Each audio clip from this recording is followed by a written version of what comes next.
Após uma longa espera, uma espera de 2 bilhões de anos, a vida surge de repente no mar.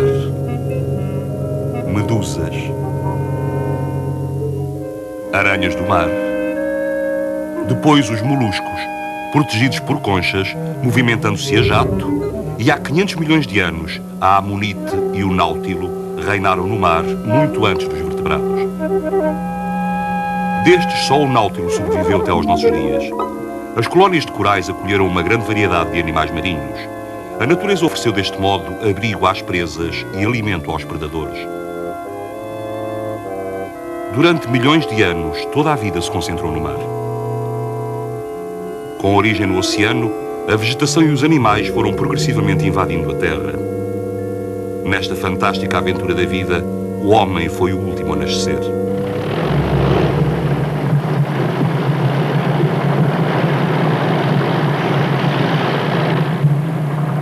Na escala dos tempos geológicos, o homem é um recém-chegado. Dotado de mãos, de um cérebro complexo e de fala, começou a modificar o ambiente de todos os seres vivos.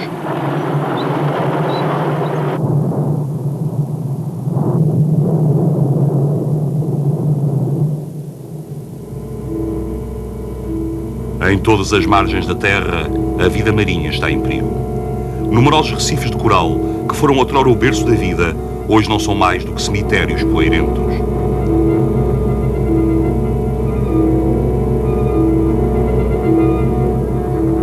Numa laguna no Pacífico Sul, o comandante Cousteau e os seus mergulhadores vão agora tentar saber como poderá uma vida com 500 milhões de anos escapar ao massacre.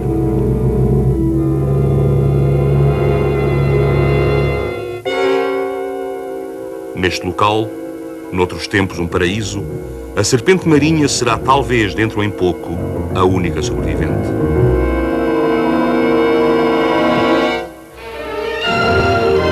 A Odisseia Submarina da equipa Cousteau.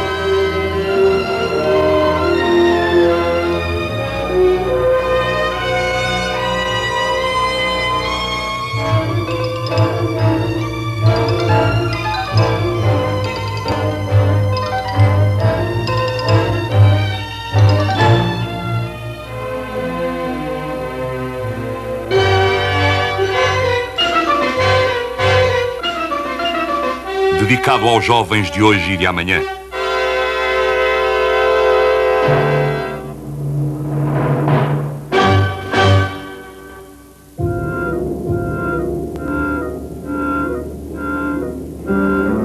$500 milhões de anos debaixo d'água.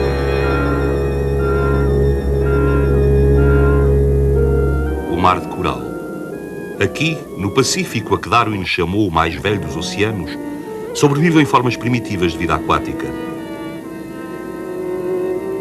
Para estudar algumas dessas criaturas que raramente foram observadas, Cousteau alugou um barco, o Pilu Pilu, que vai explorar as águas costeiras da Nova Caledónia. À primeira vista, o paraíso tropical de Nouméa parece estar sufocado sob poeiras e resíduos.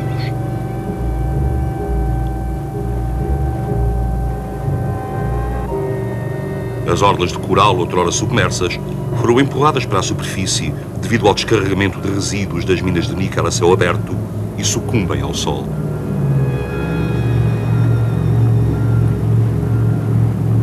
Esta região industrializada da laguna está a ser sufocada e destruída. Perguntamos a nós próprios qual será a importância dos estragos provocados na fauna marinha e, sobretudo, qual será a sorte do náutilo, esse animal quase lendário que sobreviveu tranquilamente de 400 a 500 milhões de anos. Os mergulhadores vão primeiro avaliar os estragos causados aos animais marinhos de pouca profundidade, perto da zona mais contaminada.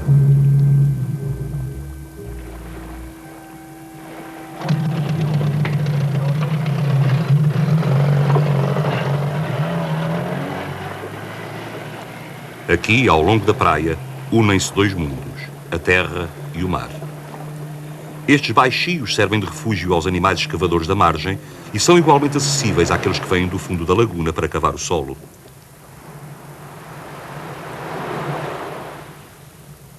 Neste meio ingrato e descurado, o mergulhador-chefe Dominique Soumian vai tentar avaliar o impacto das atividades mineiras.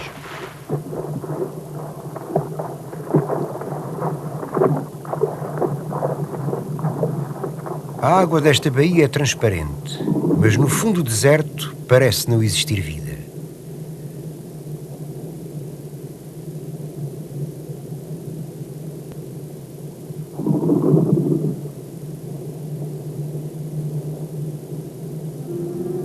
De súbito, vestígios deixados por animais misteriosos.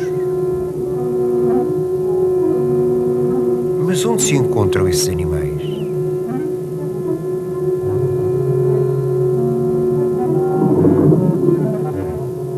O Sumian faz esvoaçar uma criatura admirável, um ruivo voador. Será um peixe ou um pássaro? A água fica turva e o Sumian descobre um inesperado número de nichos escavados na planície de lama. Que tipo de vida subsiste neste sedimento? As planícies monótonas do oceano não oferecem nenhum abrigo natural. A evolução deu origem a animais que escavam o seu habitat no fundo de lodo. Saem durante a noite para se alimentarem e escondem-se de dia. A que profundidade? Qual a eficácia desta arquitetura subterrânea?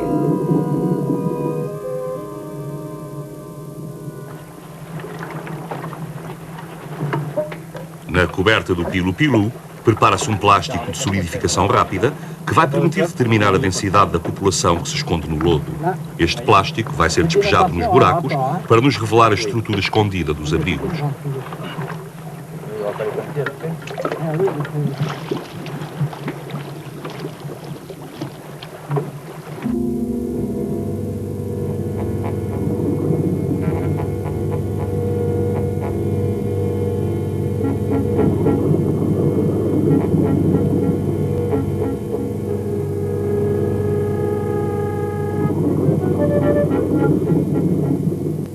O plástico, ligeiramente mais pesado do que a água do mar, vai lentamente encher os buracos, fazendo um molde dos misteriosos nichos.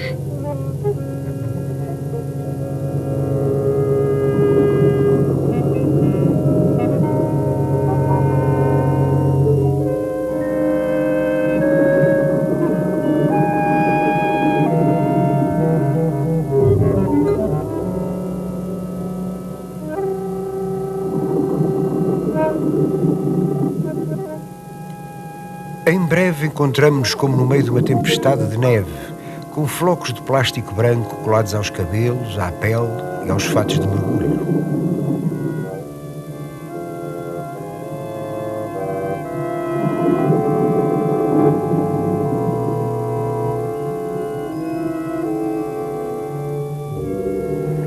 Que grande partida! Para retirar o plástico dos cabelos, somos obrigados a utilizar um diluente que logo verificamos que também arranca a pele. Para o Filipe, este contratempo não é uma brincadeira.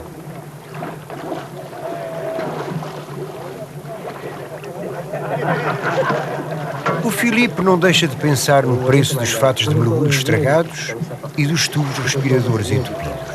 E agora, como vamos fazer para retirar o plástico do lodo? A extração dos moldes de plástico não é fácil. Têm de ser retirados a jatos de água sob forte pressão, com o apoio dos meios de bordo.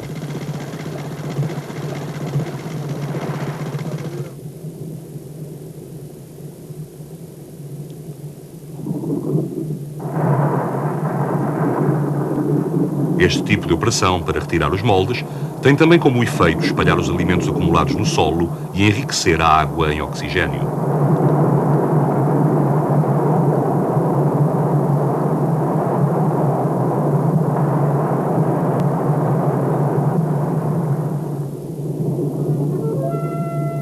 Uma vez retirados, os moldes revelam formas complicadas, de uma beleza estranha.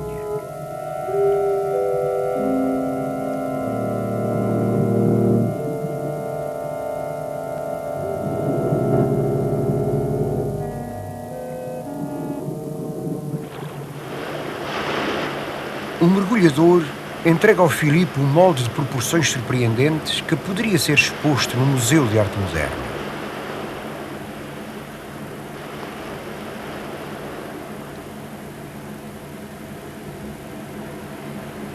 Em cada metro quadrado do fundo do mar, há 2 metros de túneis. É evidente que há várias espécies que cavam e habitam estes labirintos, catacumbas secretas com saídas de emergência. A despeito da acumulação de depósitos de minério, comunidades inteiras de seres escavadores proliferam enterrados na lama.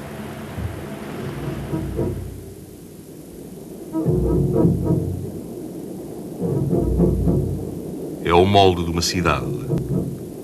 Estas formas de plástico dão-nos uma imagem deste estranho mundo subterrâneo.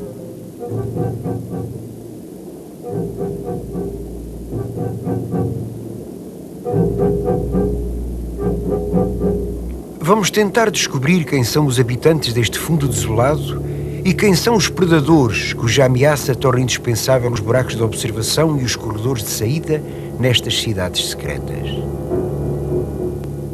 Vamos mergulhar à noite.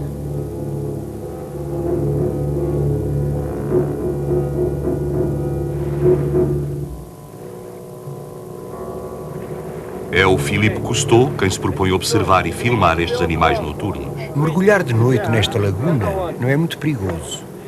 Mas antes do mergulho noturno, reina sempre uma atmosfera estranha na coberta. Verifica-se o equipamento e volta a verificar-se uma segunda vez. No mundo obscuro, onde a visibilidade é limitada, a eventualidade de uma descoberta dá ao mergulho um sabor especial. Não sabemos ainda até que ponto a vida marinha foi afetada por uma negligente exploração mineira.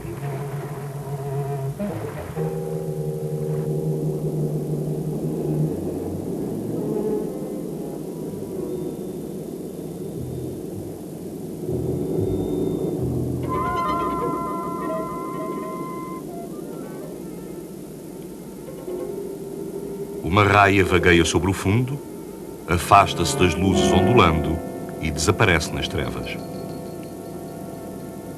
Sulcos fazem supor que um animal desconhecido passou por aqui.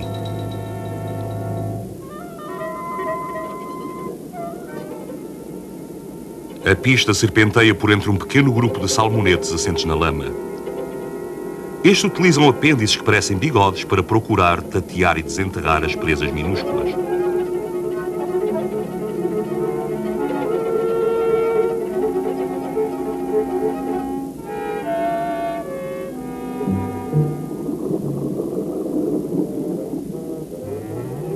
Uma estrela do mar em ação de pilhagem cobiça uma vieira. Fazendo bater as válvulas, a vieira afasta-se graças ao seu sistema de propulsão a jato.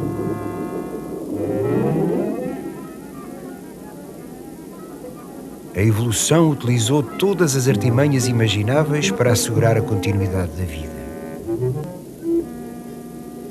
Um pequeno polvo, cujos antepassados abandonaram as conchas há milhões de anos, procura agora a segurança numa concha de amêijoa para escapar aos carnívoros noturnos. O pequeno sobrevivente afasta-se bamboleante, levando com ele a sua casa adotiva. Um polvo pequeno, se o assustarmos, enfia-se em qualquer concha e fecha-se nela.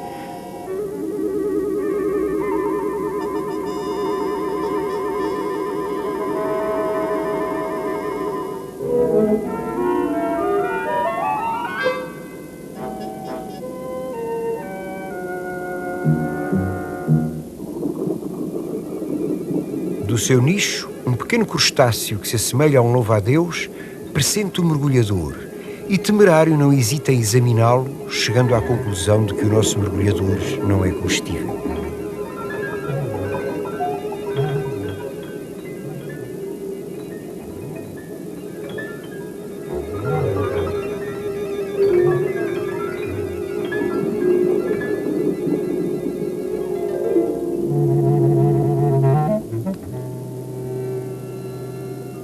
Na luta pela sobrevivência, formam-se associações curiosas.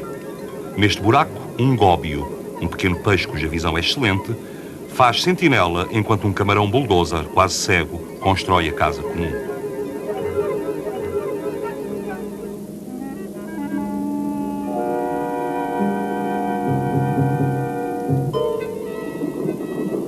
Outros habitantes do deserto devoram os seus vizinhos.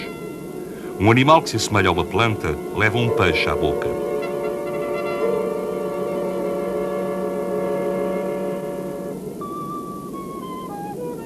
Assim que se sente ameaçada, esta holotúria com tentáculos arborescentes desaparece na sua cova.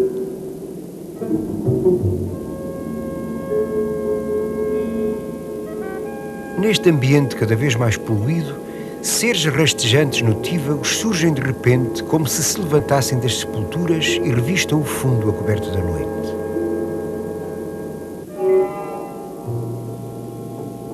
Os ouriços de coração púrpura percorrem as planícies de lama como um batalhão de tanques, empurrando tudo à sua frente, mortos, moribundos e doentes.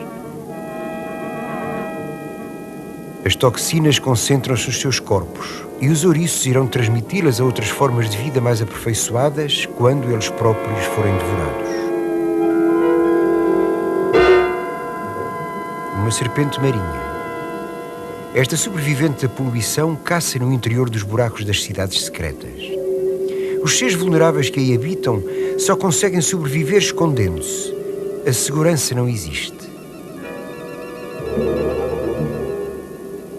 No ciclo implacável da natureza, há muito poucas mortes naturais.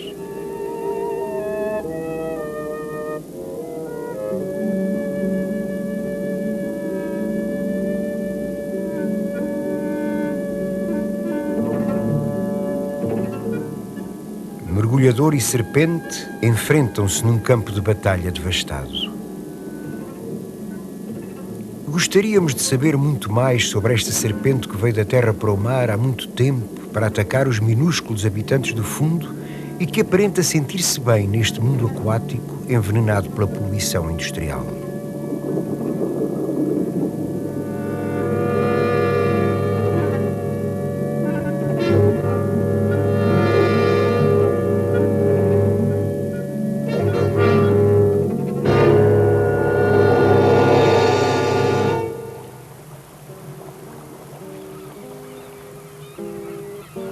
A bordo do Pilu-Pilu, a equipa descansa sob o sol tropical que banha e regenera o mar de coral.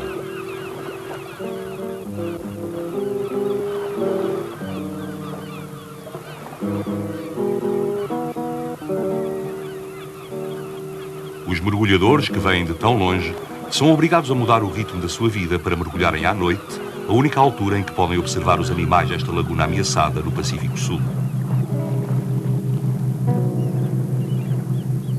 Os homens dirigem-se para a zona de exploração mineira, onde vão examinar os estragos causados à vida do Recife. À medida que avançam no meio do coral, veem serpentes marinhas que vêm à superfície.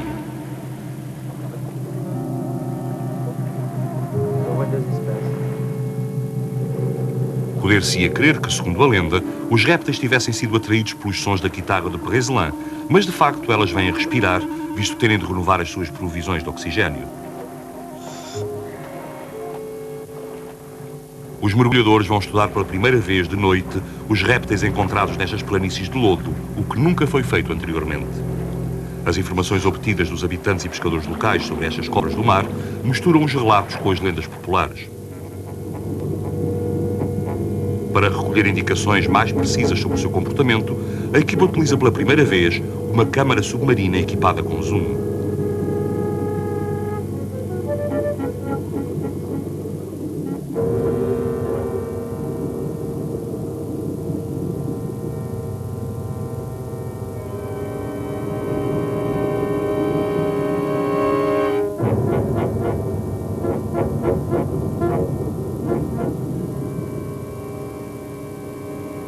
Uma serpente marinha aproxima-se do Dominique Soumillon, nadando por debaixo dele.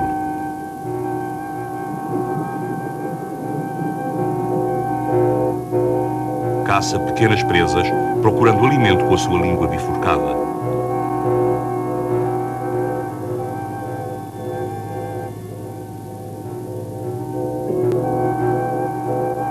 Por fim, a caçadora faz uma vítima, que engole lentamente.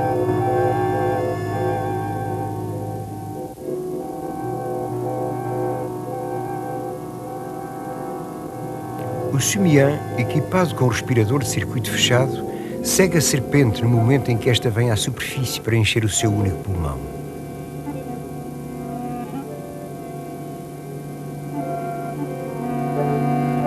Em menos de um segundo, A serpente marinha pode absorver oxigênio suficiente para sobreviver até 2 horas.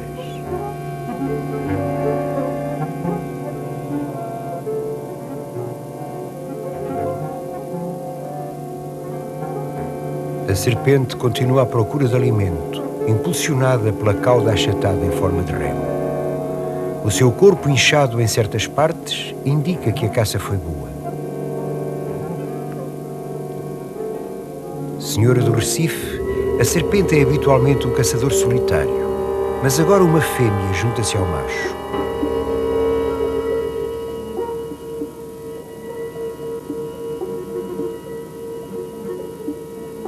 Durante a estação amorosa, as serpentes marinhas, como outras espécies, parecem tornar-se agressivas com os intrusos. Durante o período pré-nupcial e no momento de dar à luz, as serpentes entrelaçam-se na água, 2 a 2, com sensualidade.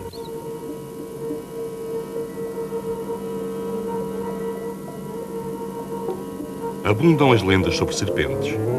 Segundo Plutarco, Alexandre o Grande foi criado por uma serpente.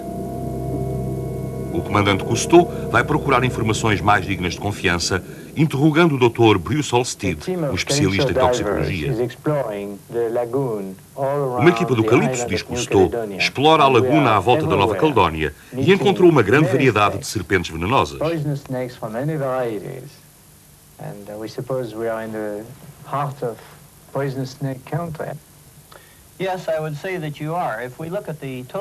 É uma região onde proliferam as serpentes marinhas, responde o Dr. Olmsted. Existem cerca de 50 espécies na região Indo-Pacífica. Muitas delas chegam mesmo a atingir o Golfo Pérsico.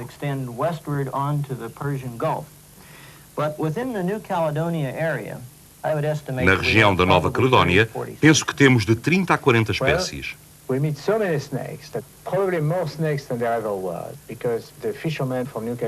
Parece que encontramos mais serpentes hoje do que havia antes, nota Cousteau. Os pescadores disseram-nos que antigamente eram raras.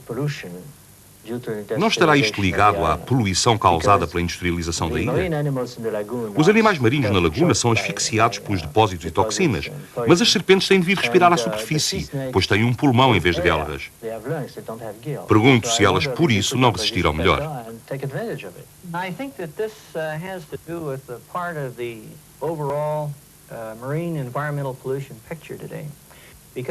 Sim, diz o Dr. Olmsted. Numerosas espécies mais resistentes que outras têm tendência a tornar-se mais abundantes, enquanto as formas mais frágeis desaparecem progressivamente. É possível que isto seja favorável às serpentes da Nova Caledónia.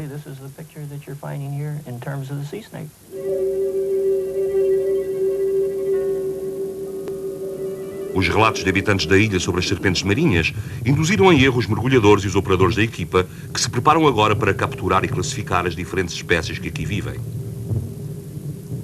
A acreditar nos pescadores, estes répteis venenosos seriam incapazes de abrir a boca o suficiente para morder os mergulhadores. Os maxilares desta serpente, diz o Dr. Olmsted, podem distender-se o suficiente para abocanhar sem dificuldade um dedo, mesmo um dedo grande do pé, e o seu veneno é várias vezes mais forte do que o da naja real. É um veneno muito perigoso que ataca o sistema nervoso e os músculos.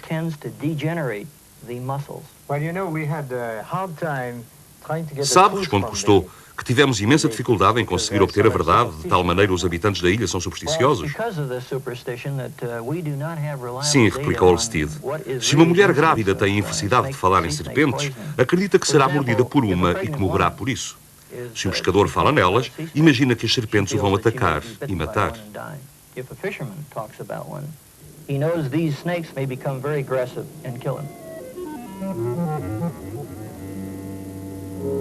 Se ao capturar serpentes marinhas para as estudar, o mergulhador cometesse um erro, podia morrer rapidamente, pois não existia na altura nenhum antídoto para o veneno. Os nossos mergulhadores são prudentes e apercebem-se de que as serpentes não são muito agressivas. Sabem que os seus maxilares são frágeis, mas subestimam a agilidade e os meios de defesa desta cobra dos mares. Felizmente, desta vez, os dentes bastante curtos da serpente não atravessaram as luvas do mergulhador. E a captura continua.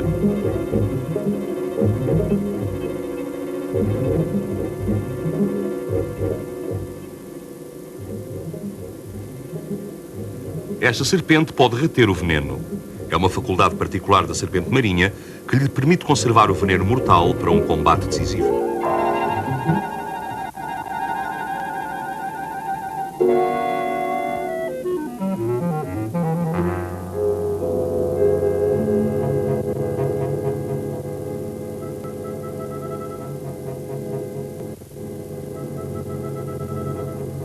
Eis o momento mais perigoso da captura. Manipular o réptil vigoroso e ágil para o fazer entrar na rede. Depois é preciso fechar a abertura antes que a serpente recalcitrante possa atacar.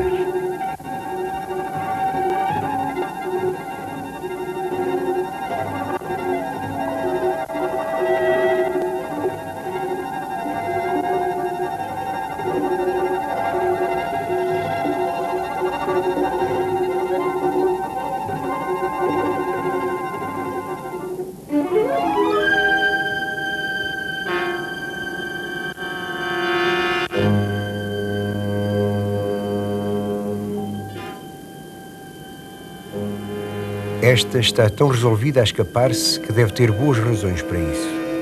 Deixemos-la seguir o seu caminho, assim como nós seguimos o nosso. Ao fim da tarde, o Pilu-Pilu segue pela laguna da Nova Caledónia até ao Recife situado abaixo de uma região mineira explorada a céu aberto. As montanhas são escavadas e devastadas pelas máquinas para lhes extraírem sem grande dispêndio um rico mineral. O tapete vegetal foi destruído. As chuvas tropicais arrastaram a argila vermelha que correu para o mar. Ao cair da noite, o comandante Cousteau e os seus mergulhadores descem no meio do Recife para ver como os corais e a vida que aí se abriga resistem ao desastre.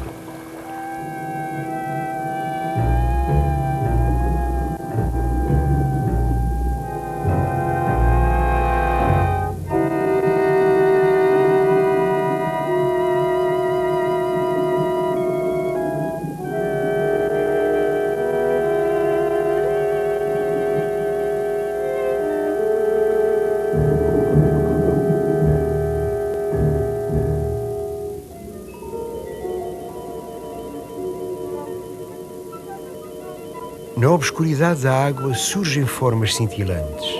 São vermes marinhos e limas do mar que ondulam atraídos pelas nossas luzes. Assemelham-se a fitas de Natal surgindo da escuridão.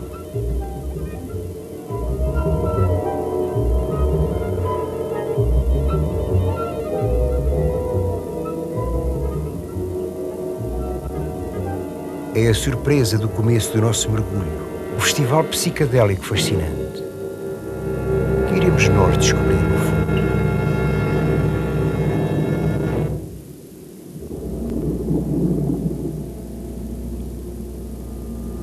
Ao largo das colinas escavadas da Nova Caledónia, o comandante Cousteau desce em direção ao recife de coral que se estende pela zona mineira.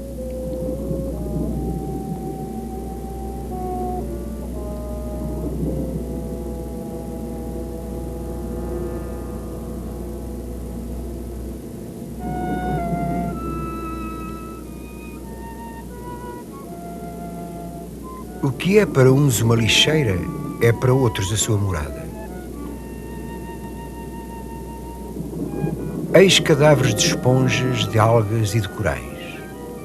Fixados ao sol do oceano, aí jazem, sufocados, enterrados.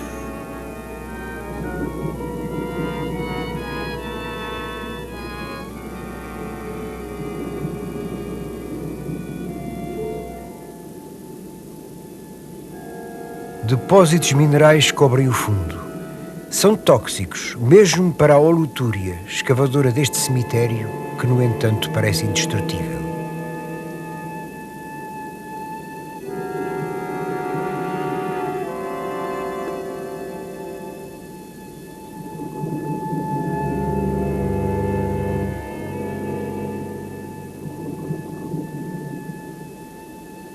Este milagroso berço de vida foi alterado até não ser mais do que um vazadouro. Tanto na terra como no mar, só existe um mundo que em toda a parte é vulnerável.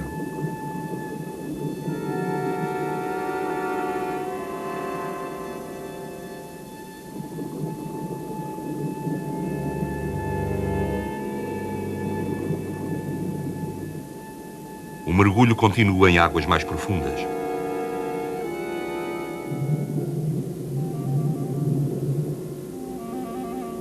As formas de vida mais elaboradas, os peixes do Recife, que podiam ter escapado, não se decidem a abandonar o seu território. Seria uma perda para o mundo se este peixe-zebra se extinguisse. Procura alimento nesta lixeira, que até recentemente era ainda um jardim de coral vivo. À superfície, partículas de sujidade aceleram a agonia dos fundos, ao interceptar a luz solar indispensável ao ciclo da vida.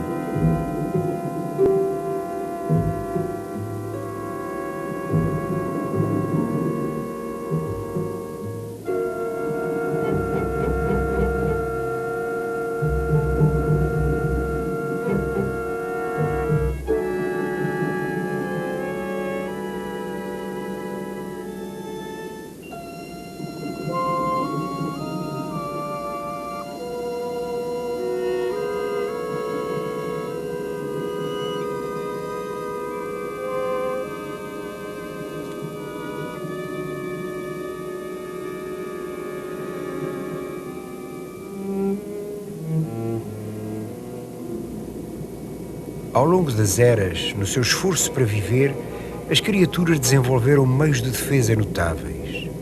Aqui, um peixe-papagaio fechou-se num casulo de muco transparente, um muco que contém uma substância que afasta os predadores enquanto ele dorme.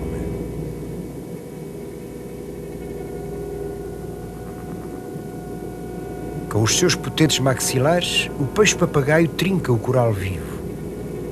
Depois de absorver as partes nutritivas, atira fora a areia, fabricando assim abrigos para os animais que se enterram.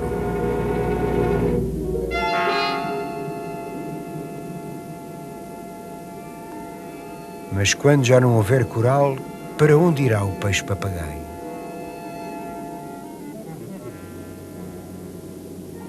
Uma holotúria, um animal que se alimenta de partículas em suspensão, atrai a si tudo o que se filtra da superfície para o fundo. Um pequeno peixe que a acompanha engole avidamente os restos.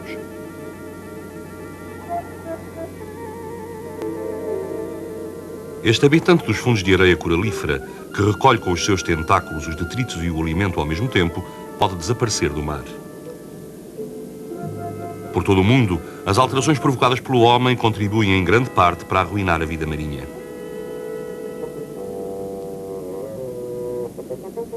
A lebre do mar é especialista em guerra química. Pode soltar uma nuvem violeta que afasta os seus inimigos naturais, mas que não a protege contra os metais pesados tóxicos quando procura o seu alimento no fundo.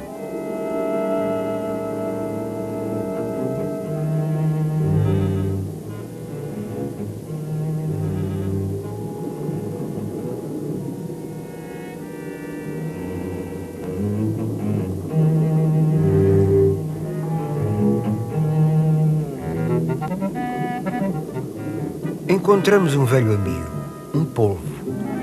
Muda de cor num abrir e fechar de olhos.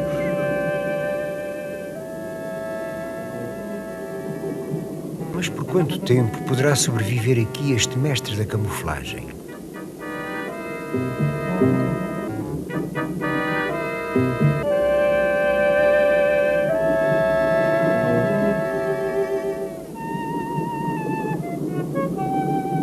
Com os mergulhadores e operadores, deixo até uma escarpa situada ainda mais abaixo.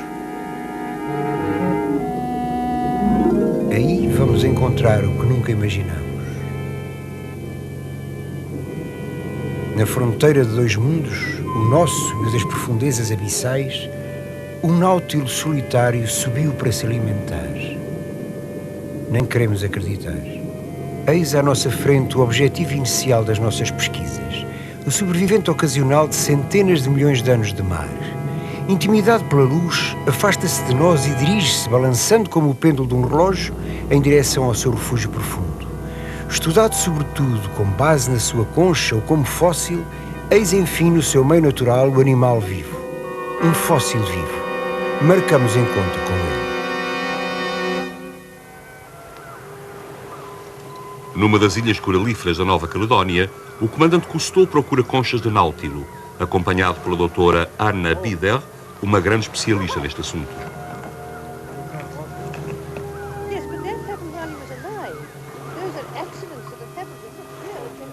Esta concha é uma obra de extraordinária pureza.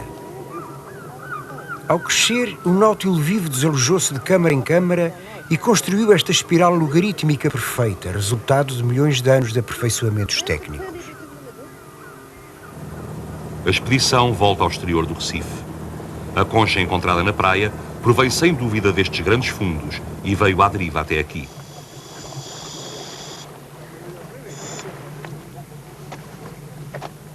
O encontro entre o náutilo e o homem geralmente só é possível a uma certa profundidade e num dado momento. Ao cair da noite, o náutilo sobe dos fundos de várias centenas de metros onde vive normalmente. É raro subir a menos de 30 metros da superfície. Na descida temos de encontrar o náutilo antes de atingir a nossa profundidade limite de mergulho, que é de 70 metros. O mínimo que se pode dizer é que se trata de um encontro ocasional.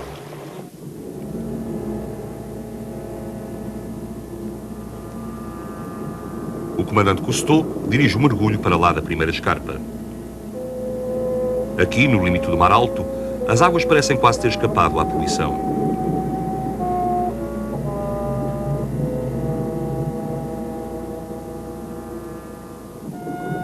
Um mero gigante olha com ar sinistro os mergulhadores que se aproximam e vai-se embora.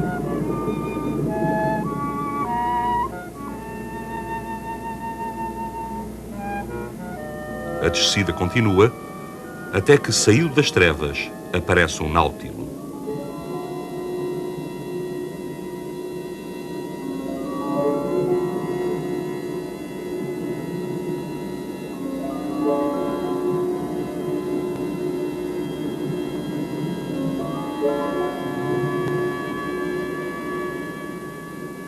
Um náutilo no seu meio ambiente natural.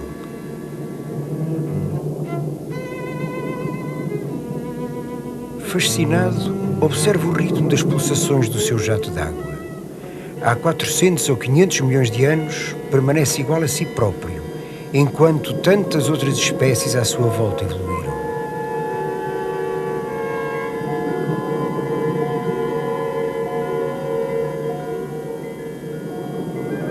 O náutilo é uma vez mais incomodado pelas luzes e tenta fugir. Na fuga dirige-se para Cousteau. Quando é agarrado e virado noutro sentido, o náutilo teima em tomar o seu rumo e a dirigir-se para as profundezas, mostrando um instinto de orientação surpreendente.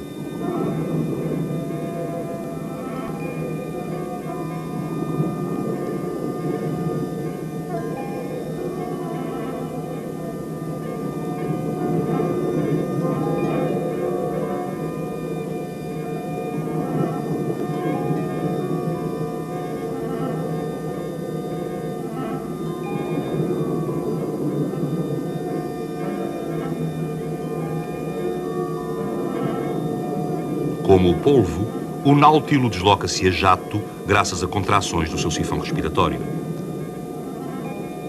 2 destes animais vão ser recolhidos para que Cousteau e a doutora Anna Bieder prossigam a observação no aquário do Pilu-Pilu. Sabe, diz Cousteau, para nós, mergulhadores europeus, estes animais são mais ou menos lendários. Sabemos que existem, mas vivem muito longe e parecem vir de outras eras. They seem to be from another age. I'll be a little bit of that. Indeed, yes, I have your feeling too. Efetivamente, diz a doutora Bieder, depois de ter corrido o mundo, também tive a impressão de que via fósseis vivos. Estes seres não mudaram desde o período Cretáceo. Temos conchas de náutilo que datam dessa época e que não diferem destas. You have shells of Nautilus from those days, not different from these. That's how many million years? Há quantos milhões de anos? Pergunta Cousteau. It's a lot of million years. It's a lot of million Não years. pergunte. We haven't watched them. We haven't Nunca os conseguimos observar no mar. chance of seeing them. Because they Veja, are, diz a doutora it's rare Bieder, to get, este olho some estranho alive. e inexpressivo. Look at this strange impersonal Qual será a eye. imagem que ele fornece ao animal? Wonder what É uma is espécie de aparelho the fotográfico sem animal objetiva and what e o the náutilo animal vê-se em understands nitidez from e a that preto e image. branco. We just don't know. A concha do náutilo que Cousteau e a doutora Bider encontraram na praia foi cortada ao meio e vemos a última câmara que em tempos alojou o animal. Sim, diz a doutora Bider, podemos ver as câmaras, cada uma um compartimento estanque. Este tubo que as atravessa é calcário. Contém vasos e células, graças às quais o náutilo controla a sua flutuabilidade.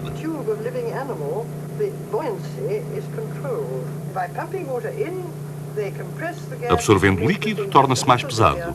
Se o expele, flutua melhor.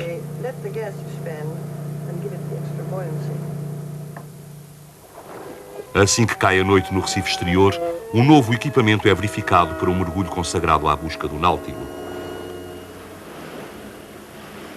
O Philippe Cousteau instala a objetiva num novo aparelho que permite filmar numa obscuridade quase total. É o olho de coruja que amplia a luz. Fazemos um ensaio apontando para o farol à entrada do estreito de Nouméa e depois apagamos as luzes do barco. Numa noite sem luar, a luz do farol parece 10.000 vezes mais intensa. O olho de coruja será utilizado para observar o náutilo sem nos servirmos de projetores que poderiam falsear o comportamento do animal. O olho de coruja é utilizado na obscuridade quase total para ver sem ser visto. Levamos lanternas, que serão utilizadas unicamente para as filmagens.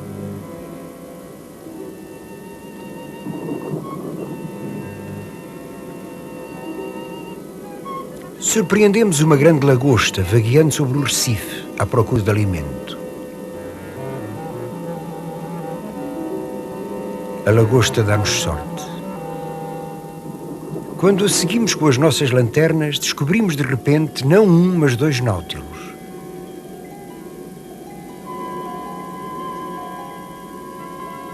De momento não necessitamos do olho de coruja, mas os náutilos separam-se, fogem das luzes. O náutilo desloca-se lentamente, mas pode subir e descer à vontade, parecendo uma espécie de batiscafo vivo. Pode ir de 6 a 700 metros de profundidade sem que a sua concha seja esmagada.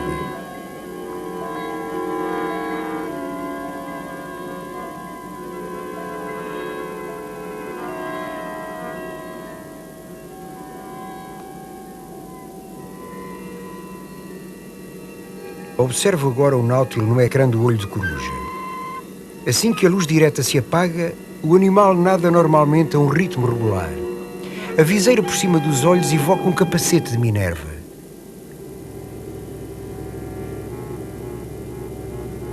O náutilo nada sem receio direito a nós e é de novo alcançado pelo seu companheiro.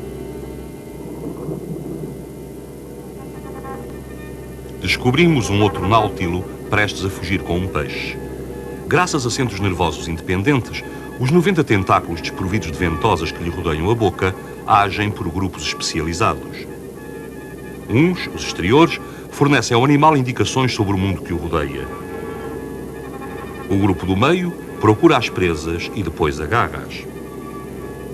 Os tentáculos situados no interior da concha apoderam-se do alimento e levam-no à boca, onde o náutilo, como o polvo, o corta com o seu bico negro que se assemelha a um bico de papagaio.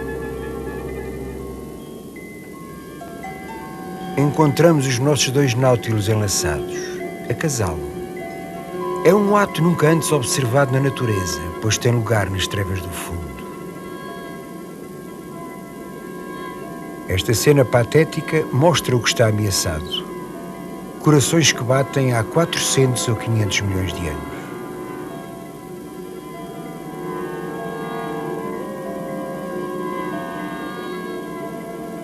Numerosos crustáceos vieram assistir ao casamento, atraídos pelas nossas luzes.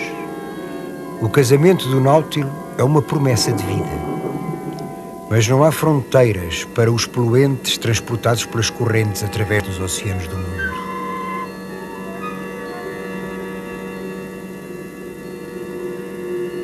A fêmea fecundada volta agora para as profundezas. Ninguém sabe onde ela deposita os ovos, nem onde as crias se desenvolvem. Nunca foi descoberto um exemplar jovem. Quanto menos soubermos do Náutilo, mais hipóteses ele terá de sobreviver neste mundo cada vez mais ávido de lucros a curto prazo. As belas conchas raras têm imensa procura. Se o homem soubesse exatamente onde e como capturar o Náutilo, não era de esperar um grande futuro para este fóssil vivo, para este enigma do mar que rodopia através de nebulosas de criaturas e que procura segurança no abismo e nas trevas.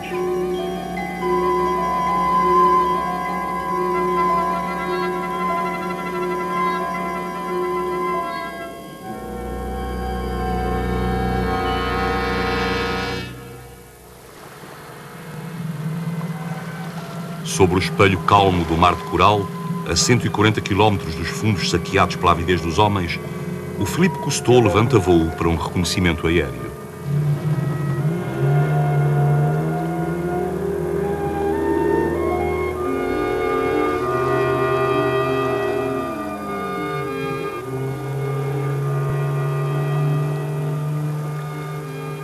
O nosso trabalho na laguna da Nova Caledónia sobre o Náutilo e os habitantes do Recife poluído está terminado.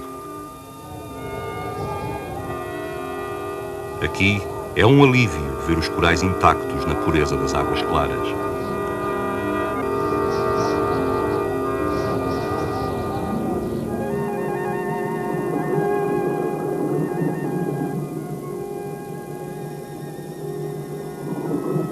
Abaixo da superfície espelhada pelo sol, sob um coral bem vivo, os nossos mergulhadores encontram a paz natural do mar.